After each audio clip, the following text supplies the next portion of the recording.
Bonjour tout le monde, bienvenue dans le Checkpoint, l'émission qui chaque début de mois analyse les points marquants de la pop culture. Pour commencer, on a écouté vos retours et on a décidé d'écrire l'émission différemment. Au programme, des actus en vrac, du cinéma, des jeux vidéo bien sûr, et notre nouvelle catégorie pour les amateurs de séries, le petit écran. Donc pour les fans de Stranger Things ou Stephen King, restez bien jusqu'à la fin. Clin d'œil. Mais le hip-hop, fais-le.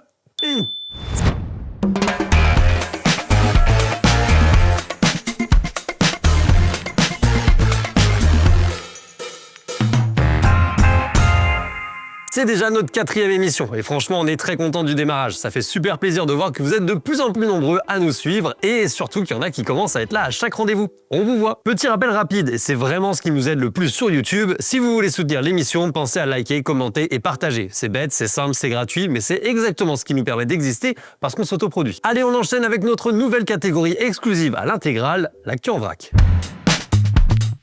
C'est un bordel.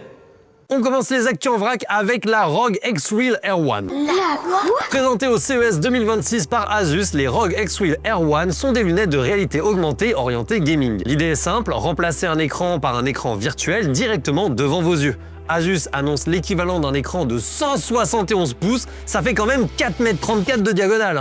Énorme. Le tout placé virtuellement à 4 mètres avec un champ de vision allant jusqu'à 57 degrés. Et là où la spécialisation gaming se fait sentir, c'est la promesse de fluidité. Ce seraient les premières lunettes micro OLED Full HD en 240 Hz. En termes de réactivité, on sera entre 2 et 3 millisecondes. Et selon notre choix, l'écran peut être posé dans l'espace au lieu de suivre notre tête en permanence, ce qui permet de rester attentif à notre environnement. Le produit est annoncé à 91 grammes, donc plutôt léger sur le nez. Autre détail malin, les verres sont électrochromes avec 3 niveaux de teinte et Asus explique même que l'opacité peut s'adapter selon que vous regardez l'écran ou non. Côté son, c'est estampillé Sound by Bose. La base, c'est le ROG Control Dock, un boîtier qui ajoute 2 HDMI 2.0 et un DisplayPort 1.4 en entrée et qui ressort en USB-C vers les lunettes. Pratique pour éviter de passer son temps à débrancher et rebrancher des câbles. En revanche, vous avez bien entendu, les lunettes doivent rester branchées. Pour l'instant, j'ai pas de prix à vous donner, mais on a une date de sortie annoncée au premier semestre 2026. Si ça tient ses promesses, c'est peut-être un avant-goût du gaming sans écran. Mais restons vigilants, on manque encore d'informations concernant le confort, la compatibilité et le tarif. Autre produit annoncé au CES dernier, le R95H de Samsung. Et comme vous vous en doutez, c'est pas un simple écran. Samsung le présente comme son premier téléviseur micro RGB 130 pouces. Et autant le dire tout de suite, on est sur de l'ultra premium. En faisant mes recherches, je suis souvent tombé sur le mot micro LED, mais c'est une erreur. Le micro LED est auto-émissif, c'est-à-dire que chaque pixel émet sa propre lumière. Ici, on est sur du micro RGB, soit un téléviseur LCD dopé par un rétroéclairage Full Array composé de minuscules LED rouges, vertes et bleues. L'idée, c'est d'avoir un contrôle plus fin de la lumière et des couleurs que sur un mini LED classique. Il embarque en plus la techno Micro RGB Precision Color 100 afin d'obtenir la meilleure fidélité possible pour les couleurs. Et pour que ça marche dans un salon lumineux, il y a aussi un filtre anti-reflet. Enfin, il y a du HDR10 Plus Advanced. Afin d'obtenir un effet waouh, Samsung a également bien bossé son design. Le téléviseur est pensé comme un objet d'art avec un cadre appelé Timeless Frame. Et même le son est intégré au cadre. D'ailleurs, en parlant de son, on retrouve du Eclipse Audio, qui est basiquement un format de son spatial. Et 2026 oblige, il y a de l'IA via Vision AI Companion, qui permet la recherche conversationnelle, des recommandations et de multiples fonctions comme le Live Translate, qui permet d'afficher des sous-titres dans ta langue en direct. Par exemple, la nouvelle série Kamen Rider Z n'est pas diffusée en France en simulcast. Pas grave, VPN, je lance en japonais, j'aurai des sous-titres en français. Je vous parle de tout ça, mais c'est surtout une vitrine. Aucun prix ni date n'ont été annoncés pour ce 130 pouces. Et vu le positionnement, il n'y en aura pas chez monsieur et madame tout le monde. Pour vous donner un ordre d'idée, le micro RGB 115 pouces vaut environ 30 000 $. Et certains experts estiment qu'avec un modèle 130 pouces, on dépassera les 100 000 $. Mais rassurez-vous, vous finirez par y goûter également. Tout d'abord parce que Samsung a annoncé des tailles plus petites, pour pas dire normales, en 55 ou 65 pouces. Et je rappellerai également que ce genre de pièce nous permet surtout de nous faire une idée de ce qui se démocratisera en matière de téléviseurs dans les prochaines années. On continue l'actu en vrac avec un autre sujet. Vous connaissez Palworld? Pour rappel, c'est un jeu vidéo souvent comparé à Pokémon, mais qui en réalité a un système de jeu beaucoup plus proche d'Ark Survival Evolved. Palworld continue donc d'étendre sa licence, et comme beaucoup, il décide de jouer la carte du TCG. Le jeu sera en partenariat avec Bushiroad, un gros nom du TCG derrière des licences comme Cardfight Vanguard. La sortie est prévue quant à elle pour le 30 juillet 2026. Selon les premiers rapports, la marque vise un jeu compétitif à 2 joueurs, où on joue avec nos pals, mais reprenant aussi ce qui fait l'identité de Palworld, soit la collecte de ressources et la construction de base pour prendre l'avantage. Pour le lancement, on entend déjà parler de 2 decks de démarrage pour accompagner le set de base. Le jeu devrait être en anglais, japonais et chinois simplifié. Cependant, au moment où on tourne, nous n'avons pas de visuel de carte à vous montrer, ni plus d'informations sur le gameplay, mais la promesse d'un TCG qui veut se différencier justement par sa dimension base building. Parlons à présent de Gundam Card Game. Comme je l'avais prédit durant un live Twitch, parce que oui, j'ai une chaîne Twitch, venez me voir sur Twitch, on va avoir un deck et un set basé sur les SD. Pour les non-builders, SD signifie Super Deformed, donc super déformé en français. C'est un grade de maquette Gundam, il en existe plusieurs et chacun permet de définir le nombre de pièces moyen de la maquette et son échelle, c'est-à-dire sa taille. Ainsi, de l'échelle la plus grande à la plus petite, vous avez les PG, les MG et enfin les RG et HG.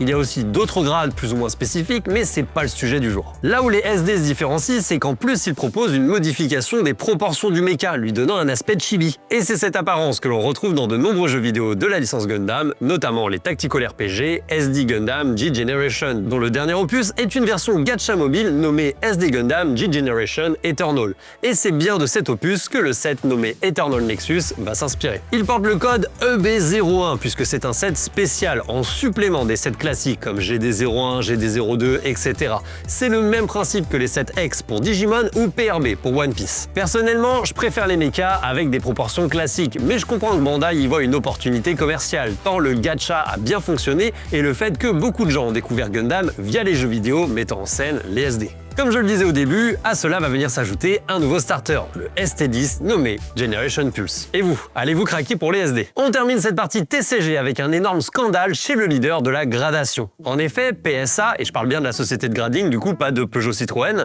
est accusé par des consommateurs d'améliorer la note des cartes qu'ils achètent avant de les revendre. Tout d'abord, la gradation, c'est quoi?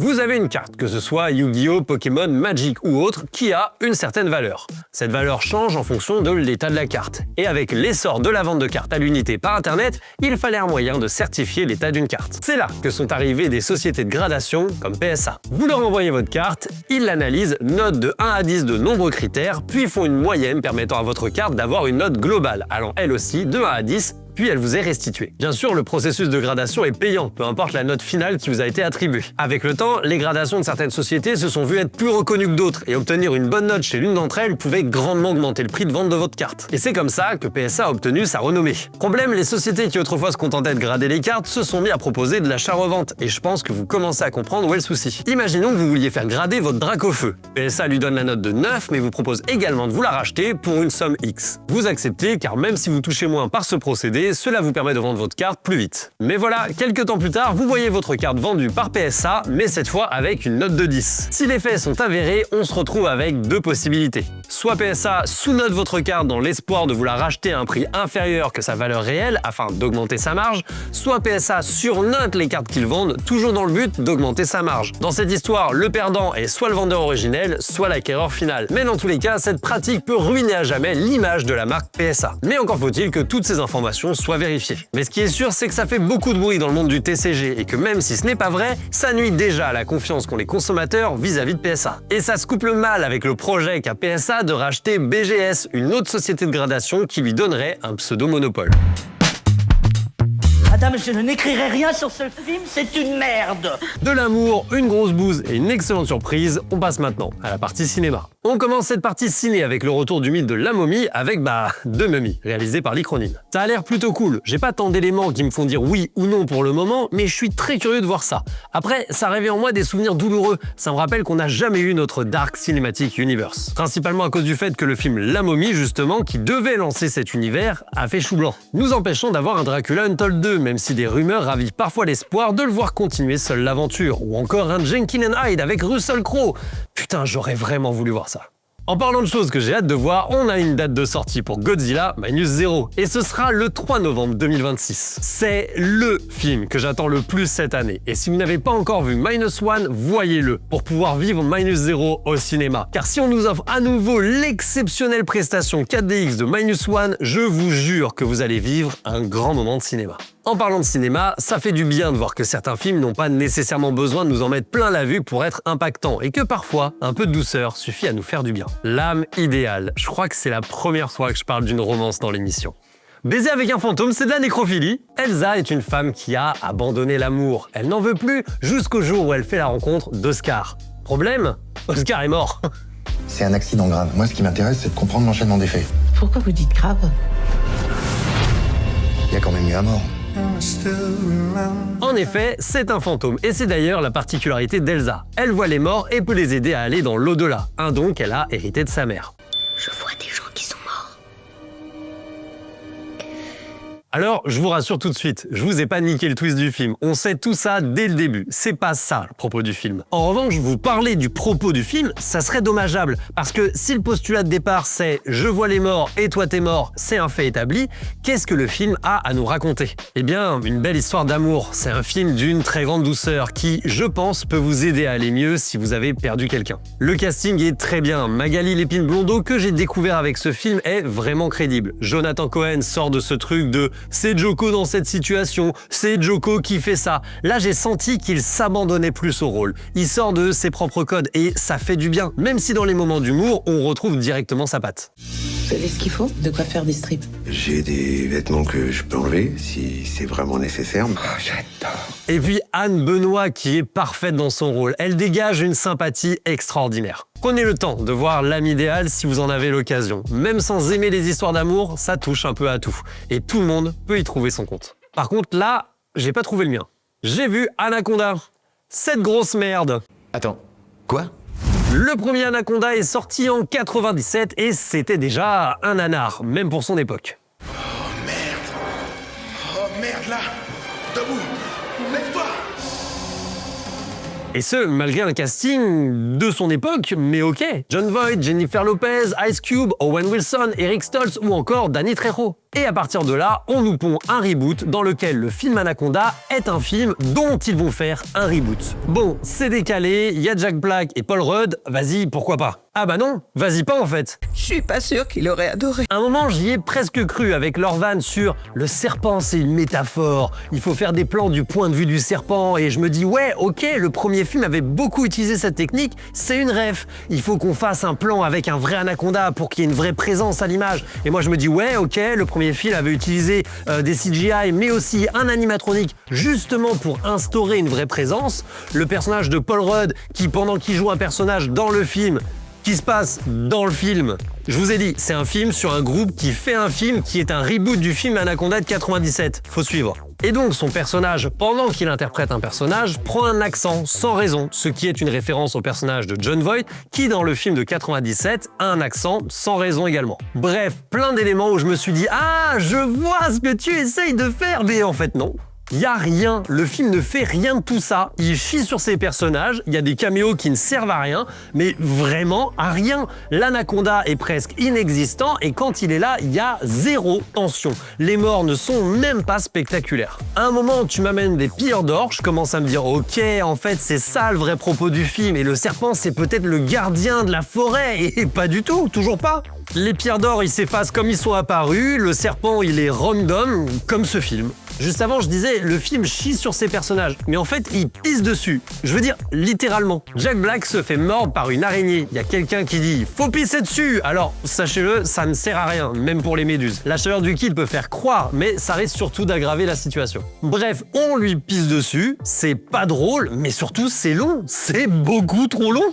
Et ça change de scène comme si de rien n'était. Et on sait même pas s'il a vraiment été mordu ou pas, et si ça a été utile ou pas, puisqu'on n'en reparle pas du tout du film. Ça n'a aucune incidence quelconque. Et c'est normal, puisque la scène est un reshoot, c'était même pas prévu dans le film. Pourquoi ils ont été ajoutés ça? Bref, ça me fait de la peine de voir Jack Black dans ce genre de film. À chaque fois, dans mon cœur, il y a un enfant qui tombe à vélo. Comme le dit souvent son personnage dans le film, c'est pas vraiment un reboot, c'est plus une sorte de suite spirituelle. Je suis d'accord avec lui, et il l'a bien spirituellement suivi dans son échec. Dans la même veine, j'aurais également pu vous parler de Primates, mais je viens déjà de vous parler d'un mauvais film, et pour ma propre santé mentale et la vôtre, on va parler d'un très bon film.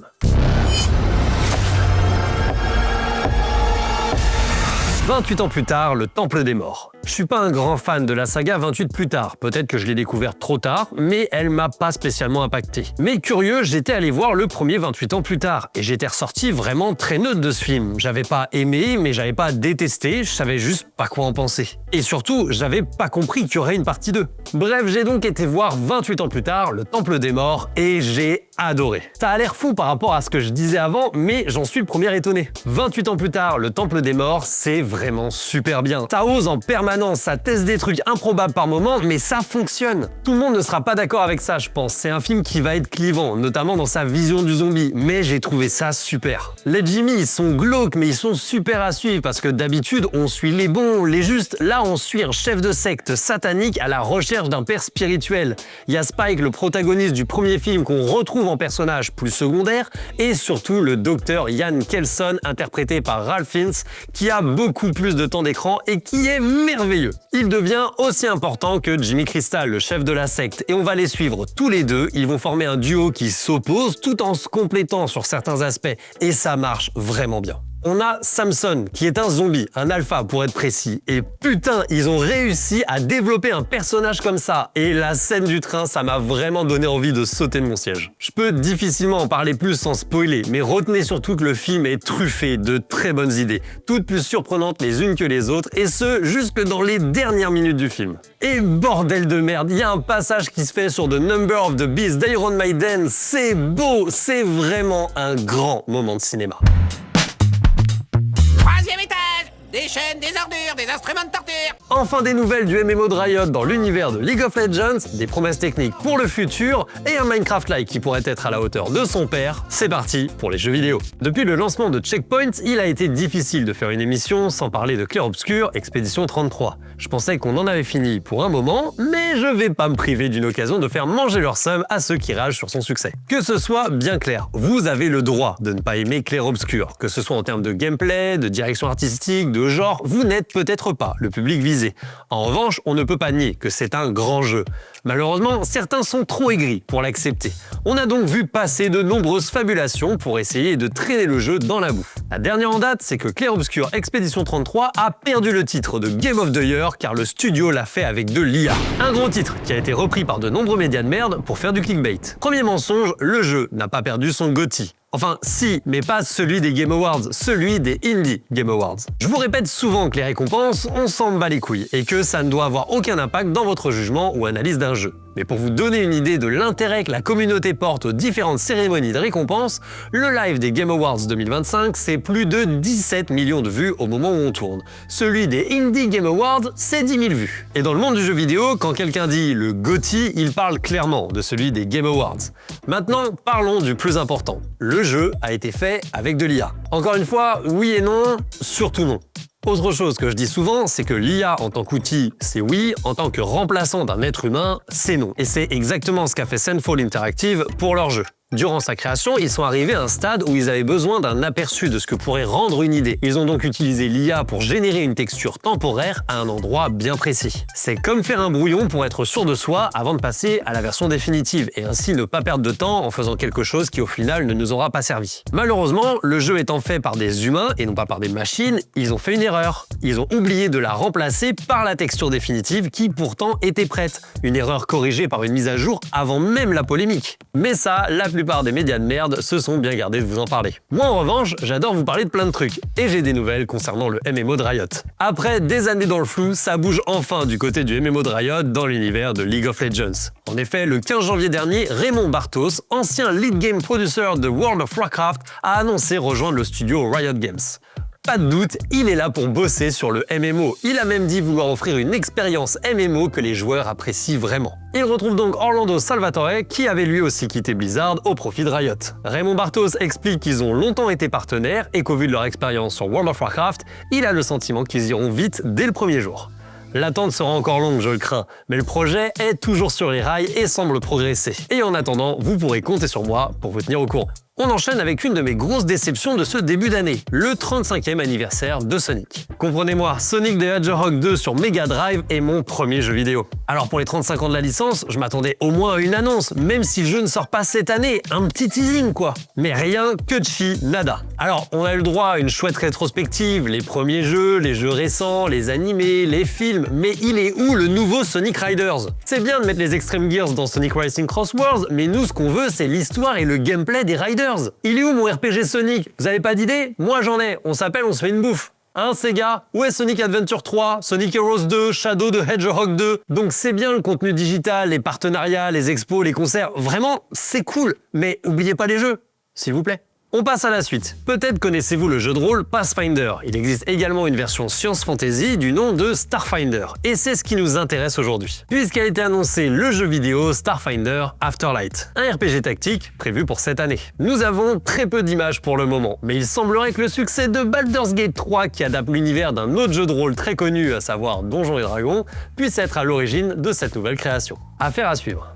The Division 3 est en développement! 7 ans après la sortie du dernier opus, c'est maintenant officiel, la suite arrive. Et d'après Julian Garrity, le responsable de la franchise, le jeu se prépare à être un monstre. Et si Teammate est de la partie, j'ai bien envie d'y croire. Si vous ne savez pas ce qu'est Teammate, on en a parlé dans le checkpoint du mois dernier, je vous mets un lien dans la description pour aller voir ça. Pour ma part, j'ai beaucoup aimé The Division 1 et 2, donc j'ai hâte d'en voir plus. Tant qu'on parle d'Ubisoft, un petit point sur leur projet s'impose. Récemment, on a appris que le remake de Prince of Persia, Les Sables du Temps et 5 autres projets étaient annulés, le remake d'Assassin's Creed Black Flag et 6 autres projets étaient repoussés, l'investissement dans l'IA générative va être accéléré, alors ils ont précisé orienté vers les joueurs. J'ai aucune idée de ce qu'ils veulent dire, mais je crois que c'est de l'enfumage.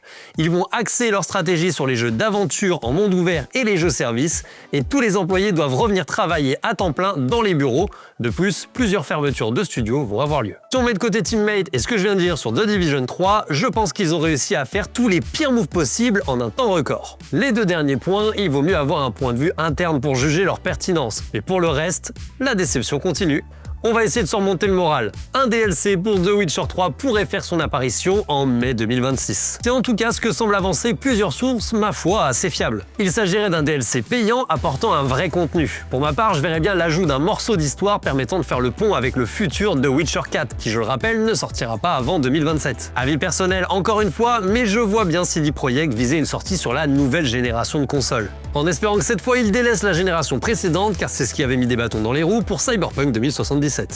Allez, on enchaîne. Après une longue attente et la sortie tant espérée de Victory Road, Level 5 remet immédiatement le couvert, mais sur mobile cette fois, avec Inazuma Eleven Cross. Et en même temps, quand de base dans ton jeu tu as un système de gacha pour obtenir des personnages, il serait bien dommage de ne pas mettre tout ça à profit dans un jeu mobile où les tirages sont faisables avec de l'argent réel cette fois. Alors, merci Level 5, mais maintenant on veut surtout le retour de Yokai Watch et LBX. Sujet suivant. Vous voulez un shooter étrange qui sent le gros pari technique? Ben on va parler de The Cube. C'est le nouveau projet du studio Munfish à qui l'on doit Atomic Heart. Au programme, on a un cube géant en lévitation qui bouge un peu comme un Rubik's Cube, sauf que c'est pas juste un décor original, c'est totalement intégré au gameplay. Selon le synopsis, à l'intérieur, il y a une équation capable de changer les lois de la réalité. L'objectif, c'est d'aller au fond de ce cube, de percer son secret et de survivre à un tour de plus. On nous le décrit comme un MMORPG shooter, donc du tir en multijoueur, mais avec une couche RPG, progression, build, équipement, compétences, etc. On nous promet un monde vivant avec des biomes, quêtes, boss et ennemis variés. Une progression persistante et de la customisation qui récompense différents styles de jeu. Là où The Cube intrigue vraiment, c'est sur la technique. Munfish met en avant un système propriétaire qu'ils appellent Split Rendering, censé permettre de gérer beaucoup d'objets qui bougent et tournent en temps réel, tout en gardant la synchro multijoueur avec des systèmes comme la physique, la balistique et la gravité. C'est ambitieux, presque un peu trop. Mais peut-être ont-ils prévu de se laisser encore plusieurs années de développement, puisqu'aucune date de sortie n'a été communiquée. Et je rappelle que l'année dernière, ils avaient déjà annoncé Atomic Heart 2. Bref, The Cube est un spin-off multijoueur très ambitieux dans l'univers d'Atomic Heart, mais on en reparlera en temps utile. J'ai pas trouvé de phrase de transition. Mathieu, tu peux mettre un whoosh? Après le succès Darkriders, attendez-vous à voir pas mal d'extraction shooters à l'avenir. Celui dont je vais vous parler est déjà trop avancé pour être une conséquence du succès Darkriders, mais il est probable qu'il bénéficie de l'aura de ce dernier. Encore faut-il apprécier l'horreur. Je vous présente donc Beautiful Light, un FPS horreur, extraction shooter, PvP VE. Dans ce jeu, vous entrez avec votre équipe dans une zone hostile. Ensemble, vous devez sécuriser un artefact, puis vous extraire. Sauf que vous n'êtes pas seul. Vous affrontez d'autres équipes, mais aussi des mobs. Et la moindre erreur peut vous coûter la vie et votre équipement. Selon les premières informations, une partie peut réunir 24 joueurs, avec 6 squads de 3 opérateurs, ainsi que 6 monstres, appelés anomalies, contrôlés par des joueurs. Un peu comme dans Dead by Daylight ou Evolve, on peut jouer un humain ou une anomalie, donc un monstre. Le studio explique même que le côté anomalie aura sa propre progression, avec des gains qui pourront alimenter aussi ta progression côté humain. Sur l'ambiance, le studio Deep Worlds insiste beaucoup sur l'immersion, une atmosphère oppressante et surtout une interface diégétique, via un appareil rappelant le Pip-Boy de Fallout, au lieu d'un HUD classique. Pour l'instant, le jeu est prévu pour décembre 2026, mais sachez que sur Steam, Steam, vous pouvez d'ores et déjà demander un accès au playtest via la page du jeu dans la boutique. Tant qu'on est sur les extraction shooters, il faut qu'on parle de Marathon, le premier jeu de Bungie depuis qu'ils ont rejoint PlayStation. En l'état, rien de très original. Du PvPvE, des affrontements en squad, tu meurs, tu perds ton équipement, et si tu arrives à t'extraire, à toi le loot et les améliorations. Personnellement, je suis pas hype du tout. Que ce soit le gameplay ou l'ADA, ce jeu ne m'attire absolument pas. Je changerai peut-être d'avis. Rendez-vous le 5 mars, date de sa sortie, pour se faire une idée. Avant de changer de sujet, j'aimerais également aborder un point avec vous. Ce jeu ne sort pas de nulle part. C'est une itération multijoueur d'un jeu de Bungie sorti en 1994 et qui s'appelait déjà Marathon. Un 2 sortira en 1995 et un troisième opus verra le jour en 96. Le jeu place le joueur en 2794 en tant qu'officier de sécurité à bord d'un vaisseau humain colonial Marathon. On voit l'influence de Doom, mais le jeu est très clairement l'ancêtre spirituel d'Halo. Mais regardons le logo de cette licence. Et si comme moi vous êtes féru de l'univers de Warhammer 40 000, le logo de Marathon vous rappellera certainement l'emblème de l'Empire Tau. Or, cette armée est sortie en 2001, soit 7 ans après le premier Marathon. Et quand on regarde le lore du Marathon qui sort cette année, les événements se déroulent sur Tau Ceti 4, un nom de planète qui apparaît également dans Star Trek. Tau Ceti 4, l'Empire Tau, un logo vraiment très ressemblant. Au début, j'ai pensé à la lettre grecque Tau, mais ça n'a rien à voir avec notre logo. Donc si quelqu'un peut m'aider à faire la lumière sur cette affaire, je lui en serais reconnaissant. En parlant de lumière, même si je pense qu'il n'a pas besoin de moi, j'aimerais la mettre sur un de mes coups de cœur de ce début d'année, Hytale. Minecraft est un jeu dont l'impact sur la sphère vidéoludique a été colossal. J'ai eu le plaisir de vivre son ascension depuis le début et de la partager avec mes potes durant mes années lycée. On était vraiment au tout début du jeu. Je me rappelle même d'un jour où des amis de mon petit frère sont venus chez nous. J'étais dans ma chambre à y jouer quand ils sont venus me dire bonjour. En voyant le jeu, leur réaction a été compréhensible pour leur génération. Ils ont trouvé ça moche et ils comprenaient pas l'intérêt. Quel plaisir de voir cette même génération s'investir autant sur le jeu quelques années plus tard. Mais nous n'étions pas les seuls à déceler le potentiel de Minecraft et très vite de nombreux Minecraft-like ont commencé à voir le jour. À commencer par Terraria qui propose une itération 2D et qui a su se construire une solide communauté. Des jeux comme Fortnite Night mais également de grosses licences comme Lego avec Lego Worlds, puis plus récemment Lego Fortnite Odyssey ou encore Dragon Quest avec Dragon Quest Builders 1 et 2. Et je ne pense pas prendre trop de risques en disant que le succès de Minecraft a donné l'impulsion à la création d'autres jeux de survie comme The Forest, Subnautica ou Ark. Ce dernier a d'ailleurs sorti un spin-off nommé Pixark qui se rapproche totalement de l'esthétique Minecraft. Des jeux de ce genre, il y en a eu plein d'autres, des grosses bouses opportunistes comme de grands succès, mais aucun n'arrivera à égaler les ventes de Minecraft. Et à titre personnel, quand on parle de jeux de survie avec des blocs, un Minecraft-like donc, aucun n'a dans mon cœur détrôné ce dernier. Mais cela pourrait changer. Je vais donc vous parler de l'une des plus grosses hypes de ce début d'année. Moi, je suis pas hype parce que j'aime pas les jeux de craft et de survie. Mais tu sais, le monde ne tourne pas autour de toi, Jean Burne, et c'est ok.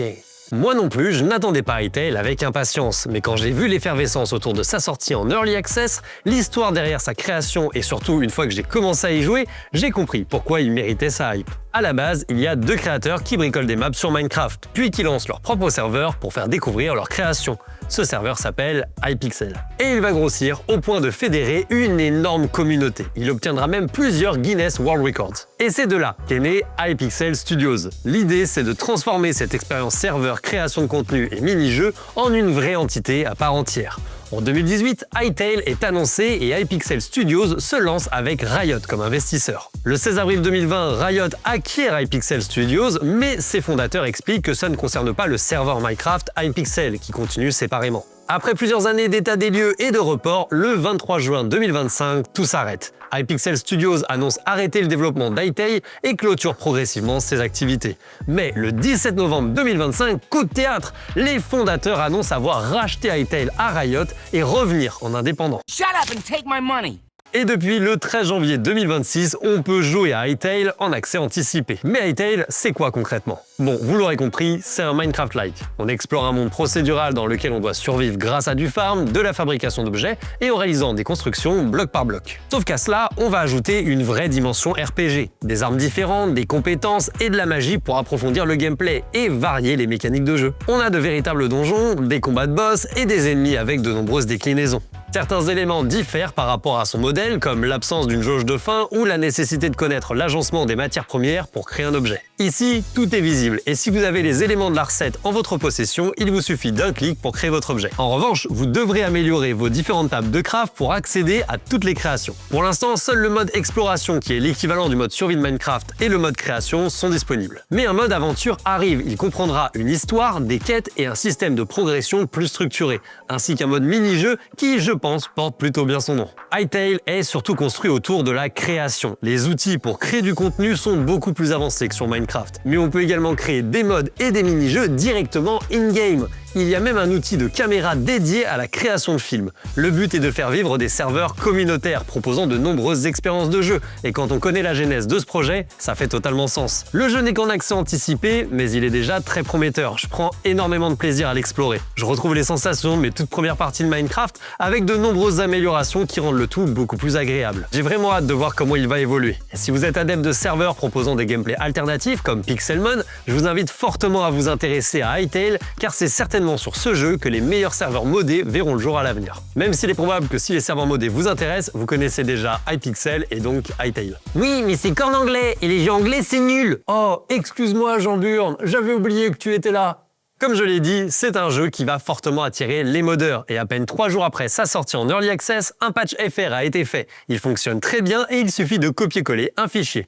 On passe à la suite. Dusk Fade est un platformer action 3D prévu pour cette année. Présenté comme une déclaration d'amour aux classiques du genre des années 2000, beaucoup en parlent déjà comme un héritier de Jak and Daxter et Ratchet & Clank. Je comprends le parallèle, mais n'allons pas trop vite s'il vous plaît. Ayant pu poser les mains sur la démo, le jeu a du potentiel, mais il y a encore des progrès à faire, tant dans la narration que dans la construction de ses niveaux. Vous me trouvez peut-être dur, mais je vous dis ça parce qu'ici, beaucoup font le parallèle avec Jak and Daxter et Ratchet & Clank. On parle de putain de légende du genre. Durant ma session, j'ai également ressenti une forte inspiration Kingdom Hearts, que ce soit dans la DA de la TH, l'arme qui ressemble beaucoup trop à une Keyblade, ou encore dans le gameplay, car le personnage flotte beaucoup durant ses sauts. Bref, le jeu a encore du temps pour être peaufiné et je vais le garder à l'œil, car il a de bonnes bases pour me surprendre. Pour conclure, on va parler de Fate Keeper. Prévu pour cette année, c'est un jeu qui fait parler de lui. Certains le voient comme un héritier de Skyrim, et on peut les comprendre. À ceci près qu'il n'est pas vendu comme un open world, mais plutôt comme un jeu à chemin narratif qui laisse quand même place à de l'exploration. Les présentations mettent l'accent sur les combats avec une grande liberté d'approche. Cette dernière changera en fonction de votre classe, de votre équipement et des ennemis qui auront des patterns qu'il faudra apprendre.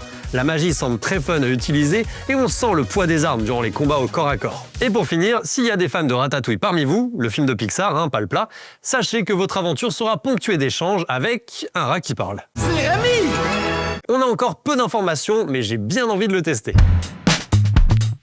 Comment crois-tu que tu réagirais si je disais des choses négatives à ton propos? Honnêtement, j'en aurais rien à foutre. Une série que j'adore est de retour, Stranger Things, la fin divise, et si vous n'avez pas aimé, j'ai mieux à vous proposer. Pour les fans de série, cette partie est pour vous. On commence la partie petit écran avec l'univers de Dofus. Une nouvelle série arrive et elle se nomme Welsh and Cheddar. Oui, les noms dans l'univers Ankama, c'est toujours un événement. Une des premières surprises, c'est que cette série sera produite au Japon. On sait déjà que des seiyuu connus vont prêter leur voix et que la série se passe 30 ans après le film Dofus. L'occasion de revoir ce très bon film qui n'avait malheureusement pas trouvé son public à l'époque. En parlant d'époque, on va tourner une sacrée page. Stranger Things, c'est terminé. Enfin non. Si vous avez regardé les checkpoints précédents, vous savez qu'un spin-off animé est déjà prévu pour nous raconter des événements entre les saisons de la série principale. Mais nous avons eu le dénouement du combat final avec Vecna et le moins que l'on puisse dire, c'est que ça n'a pas plu à tout le monde. Perso, moi ça me va. Sans être transcendé, c'est un bon divertissement. Et je pense pas avoir besoin de disserter plus que ça. Soit vous avez jamais regardé Stranger Things et ce que je vous raconte vous concerne pas vraiment, soit vous avez déjà vu les 4 premières saisons et que donc ça vous a tout de même assez plu pour arriver jusque là, auquel cas vous ferez votre propre avis. Il a beaucoup été mis en avant que Millie Bobby Brown jouait mal, ça se voit qu'elle avait plus du tout envie d'être là. Mais personnellement, un que je trouve assez mauvais, c'est Finn Wolfhard qui joue Mike, ce qui m'amène à soulever un point. Ce n'est peut-être pas une question d'acteur, mais plus de direction d'acteur. Car Finn Wolfhard, je l'ai aussi vu interpréter Richie Tozer dans Ça, et il était bon. Ça qui est clairement une des inspirations de Stranger Things d'ailleurs. D'ailleurs, en parlant de ça... De quoi? De ça. Ah, de ça? Bah, les deux en fait. Je comprends plus rien à tout ça. Non. En parlant de ça donc, si vous cherchez une série horreur bien meilleure que Stranger Things, il faut absolument que vous regardiez Ça, Bienvenue à Derry. Et ce, jusque dans les décors et les cartes postales. À tel point que j'en suis venu à me demander si la série n'était pas déjà prévue durant le tournage du film de 2017. Même si c'est un préquel, il faut avoir vu les films avant, c'est important. Moi j'avais déjà vu les films bien sûr, mais voir la série m'a donné envie de revoir les films juste après, et j'ai pété mon crâne sur certains détails. Mais ce qui me hype le plus, c'est ce que la série semble préparer. Ce que peu de gens savent, c'est que beaucoup d'œuvres issues des livres, j'en profite pour glisser une unpopular opinion, Shining de Kubrick, c'est de la merde. Quoi? Mais comment il ose dire ça? Je suis désolé de le dire, si d'un point de vue cinématographique le film a de quoi être acclamé, son adaptation du livre de King est catastrophique. Le personnage de Jack se fait totalement manquer de respect et perd toute sa profondeur. Celui de Wendy troque un rôle de femme forte contre une hystérie qui ne sert à rien, et surtout on oublie l'antagoniste principal, l'hôtel. C'est lui l'entité maléfique, Jack n'est que son outil. Bref, vous l'aurez compris, je suis un grand fan de Stephen King et je pense vraiment qu'on nous prépare un univers connecté. J'en crève d'envie. D'ailleurs, le point central de tout ça, c'est la Tour Sombre, dont il y avait déjà eu une tentative d'adaptation en 2017. Tiens. Malheureusement, même si le casting était très cool, notamment par la présence d'Idris Elba et de Matthew McConaughey, le film a voulu aller trop vite et n'a pas posé les bases nécessaires au développement de son récit. Il a perdu les spectateurs et a foiré son adaptation. Une série La Tour Sombre serait parfaite pour raconter cette épopée. Et oh, Comme c'est bizarre! qui est-ce qui a eu le droit à une nouvelle édition le 14 janvier? La Tour Sombre de Stephen King! Les 8 tomes de la série reviennent dans une très belle collection de poches. Ça fait partie de mes œuvres littéraires préférées, je vous invite vraiment à la lire. Et qui sait, peut-être que de fil en aiguille, vous découvrirez les autres œuvres de King, que ça est une entité cosmique interdimensionnelle bien plus importante qu'on ne le pense et que son ennemi juré est une tortue.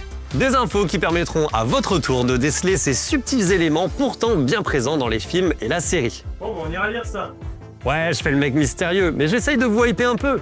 En parlant de hype, le Monster Cinematic Universe continue son expansion. Peu de gens l'ont vu, mais la série Monarch Legacy of Monsters est très bonne. Bien plus que Godzilla vs Kong ou Godzilla Kong de New Empire. Bordel, virez-moi Adam Wingard et ramenez Michael Dougherty ou Gareth Edwards. Si je vous en parle, c'est parce qu'elle va avoir droit à une saison 2, qui sera diffusée à partir du 27 février prochain sur Apple TV. Merci d'avoir vu cet épisode de Checkpoint, j'espère que ça vous a plu. On se retrouve tous les mois pour l'actu sur la pop culture. Pour soutenir l'émission, un like, vos points boost ou un abonnement, voire même les trois, c'est gratuit. Et si vous voulez nous écouter, que vous soyez à bord du Faucon Millenium ou dans votre DeLorean, l'émission est également disponible en podcast sur Spotify. C'était Asao et n'oubliez pas, restez curieux.